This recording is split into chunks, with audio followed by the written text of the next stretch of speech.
नमस्कार प्रेक्षकांनो. ठरलं तर मग या मालिकेच्या येणाऱ्या भागामध्ये जबरदस्त असा ट्विस्ट येणार आहे. तर प्रेक्षकांनो, इथे आता महिपतने सुमन समोर सत्याचा उलगडा केलेला असतो. तर अखेर महिपतने सुमनला सांगितलेलं असतं की प्रिया ही खरी तन्वी नाही आहे, सायली हीच खरी तन्वी आहे. हे सत्य आता सुमनला सांगितलेलं असतं. आणि त्यानंतर प्रेक्षकांनो, सुमन जेव्हा सुभेदारांच्या घरी येते तेव्हा सर्वांसमोर सायलीच्या तळपायावरील असलेलं तुळशीपत्र सर्वांच्या समोर आणत सत्याचा उलगडा करते.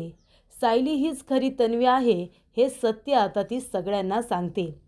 त्यामुळे प्रेक्षकांनो, इथे आता महिपतने प्रिया आणि नागराजला अडकवण्याची संपूर्ण तयारी सुरू केलेली असते. तर येणाऱ्या भागामध्ये कशा पद्धतीने या गोष्टी पुढे घडत जातात, उलगडत जातात, आपण सविस्तरपणे बघूया. प्रेक्षकांनो, आपण बघितलं इथे आता महिपतला नागराज आणि प्रिया दोघेही टार्गेट करत असतात. म्हणजे ते दोघेजण स्वतःची कातडी वाचवण्यासाठी इथे आता महिपतला ब्लॅकमेल करत असतात. ते कसं काय? कारण सगळ्यांना माहिती आहे, महिपतला जर पोलिसांनी पकडलं तर महिपत आपलं तोंड उघडेल. 22 वर्षांपूर्वी घडलेल्या अपघाताच्या मागे मूळ सूत्रधार महिपत नसून नागराज आहे. हे सत्य एकदा का बाहेर आलं की नागराजला अरेस्ट करतील आणि मग हळूहळू ते लोक प्रियापर्यंत पोचतील. या सगळ्या गोष्टी नागराज आणि प्रिया यांच्या लक्षात आलेल्या असतात. आणि म्हणूनच त्यांनी महिपतला धमकी दिलेली असते की तुला आम्ही इथे किडनॅप करून ठेवलंय, याच्यामध्ये तुझं आणि आमचं भलं आहे. कारण जर तुला पोलिसांनी पकडलं तर आमची नावं समोर येतील आणि आम्हाला एवढी मोठी रिस्क आता घ्यायची नाही आहे. आणि महत्त्वाची गोष्ट म्हणजे तू जर आमची नावं सांगितलीस ना, तर तुझी मुलगी जिवंत आहे, साक्षी शिखरे जिवंत आहे, हे सत्य आम्ही जगासमोर आणू. आम्ही पोलिसांना अर्जुनला सांगू की साक्षी शिखरे जिवंत आहे म्हणून. ती आता समीरा शेखर म्हणून इथे जगामध्ये वावरण्याचा प्रयत्न करते. ही गोष्ट जर अर्जुनला समजली तर अर्जुन तिला सोडणार नाही, तिला पुन्हा जेलमध्ये टाकेल आणि आधीपेक्षासुद्धा जास्त मोठी शिक्षा कशी होईल याकडे लक्ष देईल. आणि हे तर तुम्हाला माहिती आहे. तेव्हा प्रेक्षकांनो, इथे आता प्रिया आणि नागराज दोघेजण वारंवार इथे साक्षीमुळे महिपतला आता धमकावत असतात. तेव्हा महिपत आपल्या मुलीसाठी मागे येत असतो. कारण कुठलाही बाप असला तरी मुलीवरती संकट येऊ देणार नाही. आणि तसंच काहीसं इथे आता महिपतचं झालेलं असतं. साक्षीला त्याला या सगळ्यापासून आता दूर ठेवायचं आहे आणि म्हणूनच तो कुठलीही हालचाल इथे करत नाही आहे. जे काही करणार आहे ते विचारपूर्वक करणार आहे.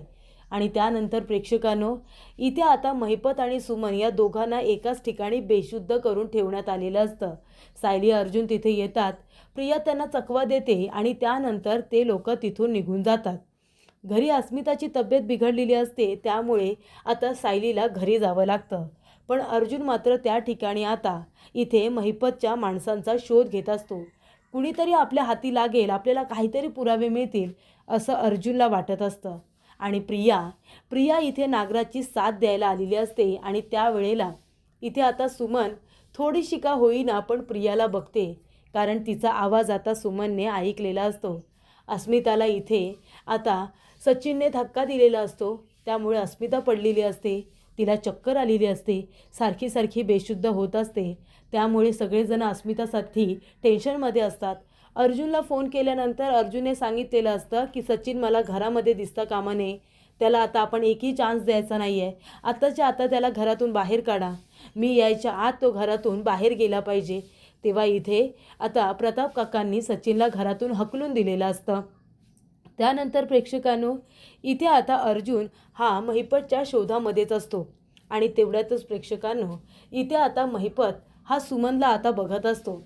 महिपत म्हणत असतो की आम्ही दोघे इथून सुटलं पाहिजे, कारण का मी जर इथून सुटलो तर मी स्वतःला आणि माझ्या मुलीला नक्कीच वाचवेन. पण मी या दोघांचं सत्य काही कुणाला सांगू शकणार नाही, कारण तशी धमकी दिली आहे मला, माझ्या मुलीच्या जीवावरती बेतू शकतं. पण ही सुमन आहे ना, ही सुमन नागराचं सत्य आणि प्रियाचं सत्य नक्कीच सांगू शकते. तेव्हा प्रेक्षकांनो, इथे आता हळूहळू सुमन शुद्धीवरती आलेली असते. ती महिपतला घाबरत असते. तेव्हा इथे महिपत म्हणत असतो की 1 मिनिट, मला घाबरायची गरज नाही आहे, मी तुला आता जे काय सांगतोय ना ते ऐक. तुला माहिती आहे का आता इथे कोण बोलत होतं? तेव्हा नागराज इथे कुणाबरोबर बोलत होता तुला माहिती आहे का असं विचारलं जातं. तेव्हा सुमन म्हणत असते नाही, पण मला आवाज येत होता. इथे कुणीतरी मुलगी आली होती ना? खरं सांगा महिपत, इथे कुणीतरी मुलगी आली होती ना? कोण होती ती? आवाज मला ओळखीचा वाटत होता. कोण होती सांगा? तेव्हा इथे महिपत म्हणतो ती कोण होती माहिती आहे का? ती प्रिया होती, प्रिया. तेव्हा सुमन म्हणते काय? ती तन्वी होती. तेव्हा महिपत म्हणतो कोण तन्वी? ती खरी तन्वी नाहीच आहे, ती प्रियाच आहे, प्रिया. आणि त्यामुळे प्रेक्षकांनो इथे आता महिपत म्हणत असतो की सुमन, मी तुम्हाला एक सत्य सांगतो. तुम्हाला तुमचा नवरा कसा आहे हे तर आत्तापर्यंत कळलंच असेल. 22 वर्षांपूर्वी घडलेल्या अपघाताच्या मागे माझा हात काहीच नव्हता. त्याच्या मागे तुमच्या नवऱ्याचा हात होता. मला दिलेली सुपारी नक्की कुणी दिली होती हा प्रश्न तुम्हाला सगळ्यांना पडलाय ना? ती सुपारी मला नागराज शेटनीच दिली होती, तुमच्या मोठ्या दिराला आणि जावेला मारण्यासाठी. म्हणजे नागराज शेटचा मोठा भाऊ आणि त्यांची सख्खी वहिनी आणि सख्खी भाची यांना मारण्याची सुपारी मला नागराज शेटनी दिली होती. आणि मी फक्त माझं काम केलं. मूळ सूत्रधार तर तुमचा नवरा आहे, म्हणून तर त्याने माझी आणि तुमची ही अवस्था करून ठेवली आहे ना, स्वतःला वाचवण्यासाठी. तेव्हा प्रेक्षकांनो इथे आता सुमन म्हणत असते की तरीसुद्धा मला वाटलंच होतं, हे काहीतरी लपवण्याचा प्रयत्न नक्कीच करतायत. आणि तेव्हा प्रेक्षकांनो सुमन म्हणत असते अजून काय काय माहिती आहे तुम्हाला? ती प्रिया मग आमची तन्वी असल्याचं का बोलत असते? तेव्हा इथे महिपत म्हणत असतो त्याच्या मागे सुद्धा तुमच्या नवऱ्याचा खूप मोठा हात आहे. प्रॉपर्टी हवी आहे ना त्याला, त्यामुळे त्याने खोट्या मुलीला एका प्रियाला तन्वी म्हणून घरामध्ये आणले आणि सगळे पुरावे वगैरे त्यानेच मॅनेज केले होते. विश्वास बसत नसेल ना? तुम्हाला मी खरं खरं सांगतो, ती मुलगी तन्वी नाही आहे. तुमची खरी तन्वी कोण आहे जर तुम्हाला सांगितलं तर पायाखालची जमीन सरकेल. तेव्हा इथे सुमन म्हणत असते प्लीज सांगा, प्लीज सांगा कोण आहे आमची खरी तन्वी? तेव्हा महिपत म्हणतो ठीक आहे सांगतो. तुमची खरी तन्वी आहे तुमची सायली. सायली हीच खरी तन्वी आहे. पण ते गोष्ट त्या सायलीलासुद्धा माहिती नाही आहे, पण प्रियाला माहिती आहे की ती खरी तन्वी आहे ते. तेव्हा प्रेक्षकांनो इथे आता सुमनला खूप मोठं सत्य समजलेलं असतं. तेव्हा सुमन आणि महिपत एकमेकांना मदत करतात आणि कसे बसे ते दोघेजणं तिथून सुटतात. महिपत म्हणतो तुलाही सोडतो, तू सुद्धा इथे राहू नकोस, नाही तर तुझा नवरा तुला मारून टाकेल. जा तू सुद्धा इथून निघून जा. आणि त्यानंतर प्रेक्षकांनो सुमन तिथून पळालेली असते आणि महिपतसुद्धा तिथून निसटून गेलेला असतो. आणि निसटून गेल्यानंतर तो आपल्या इथे माणसाच्या मोबाईलवरून आता फोन करतो नागराजला आणि म्हणत असतो काय मग कोण बोलते? तो म्हणतो मी नागराज बोलतोय. कोण बोलतंय? तो बोलतो नाग. तू नाग नाही आहेस रे, तू कसला नाग? नाग तर इथे समोरून वार करतो, तू तर पाठीमागून वार करतोस, हो की नाही? त्यामुळे आता तुला बघायचंच असेल ना की महिपत काय करू शकतो ते. आत्तापर्यंत तू फक्त माझी मैत्री बघितलीस, आता तू माझी दुश्मनीसुद्धा बघशील. आणि त्यानंतर प्रेक्षकांनो इथे आता महिपतने ठरवलेलं असतं की नागराजची वाट लावायची. आणि तेव्हा इथे नागराजला हरवण्यासाठी महिपतने पूर्ण तयारी केलेली असते. आणि तेव्हा इथे महिपत पळून गेला ही गोष्ट अर्जुन आणि सावंत यांना समजलेली असते. तेव्हा प्रेक्षकांनो इथे आता अर्जुन महिपतला पकडण्यासाठी पूर्ण तयारी करतो. अर्जुन म्हणतो काहीही झालं तरी महिपत हाती लागला पाहिजे, कारण 22 वर्षांपूर्वी जे काही घडलं आहे ना त्याच्यामागे नक्की मूळ सूत्रधार कोण आहे हे महिपतलाच माहिती आहे. आणि तेव्हा प्रेक्षकांनो अर्जुन इथे जीव तोड आता महिपतला शोधत असतो. आणि मग फायनली त्याला महिपत एका जंगलामध्ये सापडतो. दोघांमध्ये हातापायी होते. अर्जुनवरती वार केले जातात.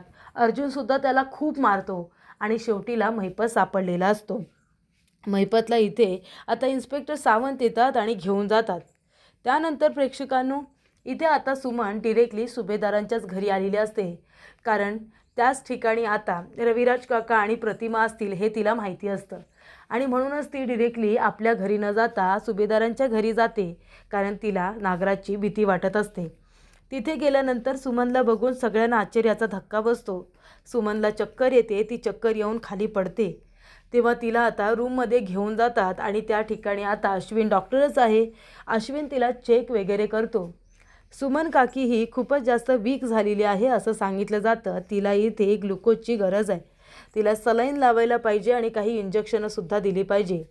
एवढ्या दिवस तिने काही खाल्लं पिलेलं नाही आहे आणि म्हणूनच तिला चक्कर आली आहे आणि ती वीक झाली असं सांगण्यात येतं. तेव्हा तिला योग्य ते इंजेक्शन आणि तिला सलाईन लावलं जातं. त्यानंतर ती बेशुद्ध होत असते, पुन्हा पुन्हा शुद्धीवरती येत असते. नागराज ज्या पद्धतीने तिच्याबरोबर वागलेला असतो ते तिला सगळं आता आठवत असतं. आणि तेव्हा प्रेक्षकांनो, शेवटीला इथे आता सुमन शुद्धीवरती आलेली असते. सुमन काकी, तुम्हाला काय होतंय? तुम्हाला कोणी किडनॅप केलं होतं? तुम्हाला कुठे ठेवण्यात आलं होतं? प्लीज सांगा, असं इथे आता सायली विचारत असते. तेव्हा प्रेक्षकांनो, सगळ्यांनाच आता सुमनची काळजी वाटत असते. रविराज काका तर सुमनला आपली भाऊजही कमी, बहीण जास्त मानत असतात. कारण ती खूपच जास्त इनोसंट आहे, साधीभोळी आहे आणि ही गोष्ट त्यांना माहिती आहे आणि त्याचमुळे त्यांना त्यांची जास्त काळजी वाटत असते. प्रतिमासुद्धा विचारत असते, सुमन अगं काय होतंय तुला? सांगशील का नक्की काय झालंय? सायलीसुद्धा आता तेच विचारत असते. तेव्हा इथे सुमन म्हणत असते, सायली बाळा, मला तुझा पाय दाखव ना, मला तुझा जरा तळपाय बघायचा आहे. तेव्हा सायली आपले दोन्ही तळपाय आता सुमनला दाखवते आणि म्हणते, का सुमन काकी, तुम्हाला माझे तळपाय का बघायचे आहेत? आणि तेवढ्यातच प्रेक्षकांनो, इथे आता प्रियाला काही माहिती नसतं. ती बाहेरून आलेली असते आणि तिला माहिती नसतं की सुमन आता घरी पोचले म्हणून. सुमनला बघितल्यानंतर प्रिया आता घाबरते. सुमन म्हणत असते, सायली तुझे तळपाय बघू दे. आणि तळपाय बघितल्यानंतर सुमनला सायलीच्या तळपायावरती तुळशीपत्र आहे ते समजतं. तेव्हा सुमन म्हणते की याचा अर्थ महिपत खरं बोलत होता. आणि तेव्हा प्रेक्षकांनो, अर्जुनने येऊन सगळ्यांना सांगितलेलं असतं की महिपतला पकडले म्हणून. आता मूळ सूत्रधार सापडणार. पण इथे महिपतला काही बोलायची वेळच येत नाही, कारण आता सुमन इथे सायलीला घेऊन बाहेर येते आणि म्हणते, सगळ्यांनी एकत्र या, मला तुम्हाला सगळ्यांना एक महत्त्वाची गोष्ट सांगायची आहे.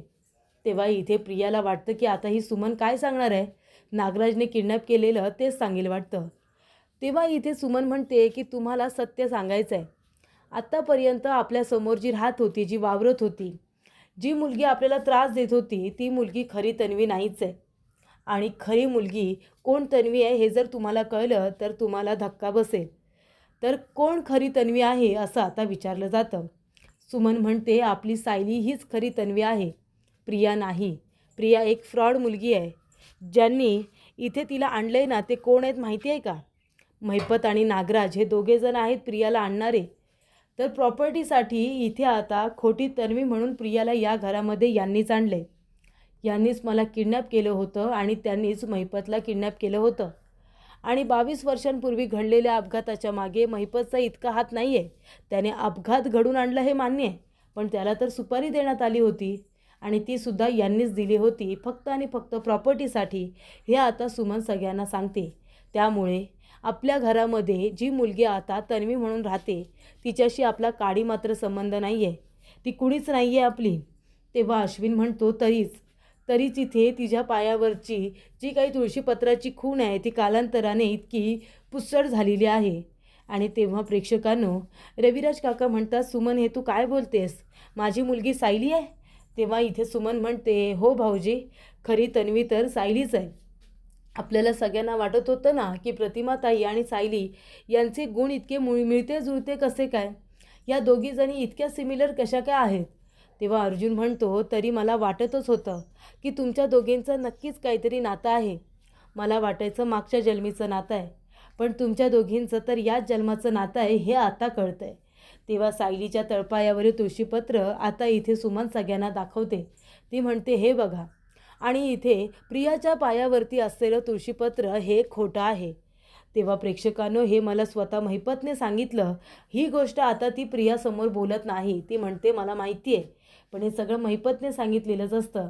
आणि तेव्हा प्रेक्षकांनो, सुमन आता त्याचं नाव न सांगता संपूर्ण सत्य इथे सुभेदार किल्लेदार यांना सांगते. तेव्हा प्रेक्षकांनो, महिपतने इथे आता प्रियाचा प्लॅन फ्लॉप केलेला असतो, कारण प्रिया सारखी महिपतला धमकी देत असते की तुझी मुलगी समीरा शेखर म्हणून आता सगळीकडे वावरते, हे सत्य मी अर्जुनला सांगेन. आणि त्यामुळे तिचं तोंड बंद करण्याची ही एकच पद्धत आता महिपतला माहिती असते. तेव्हा इथे आता प्रियाचं एकदा का भांडं फुटलं की ती कुठल्याही ठिकाणची राहणार नाही, हे आता तिला माहिती असतं. आणि म्हणूनच इथे महिपतने सुमनला सत्य सांगितलेलं असतं. आणि सुमनला सत्य समजल्यानंतर ती लगेचच सुभेदारांना सांगून मोकळी होते की खरी तन्वी आपली सायली आहे, प्रिया नाही. आणि त्यामुळे प्रेक्षकांनो, प्रियावरती आता लवकरात लवकर कार्यवाही करायला हवी असं सुद्धा आता अर्जुनने सांगितलेलं असतं आणि तिला उशिरा का होईना पण तिच्या गुन्ह्याची शिक्षा दिलेली असते आणि खरी तन्वी सायली आहे हे समजल्यानंतर सगळेजण तिचे लाड करतात, तिला प्रेमाने जवळ घेतात, तिचं कौतुक करतात आणि आमची सायली, आमची तन्वी ही अशीच असू शकली असती आणि ती अशीच आहे असं आता रविराज काका म्हणत असतात.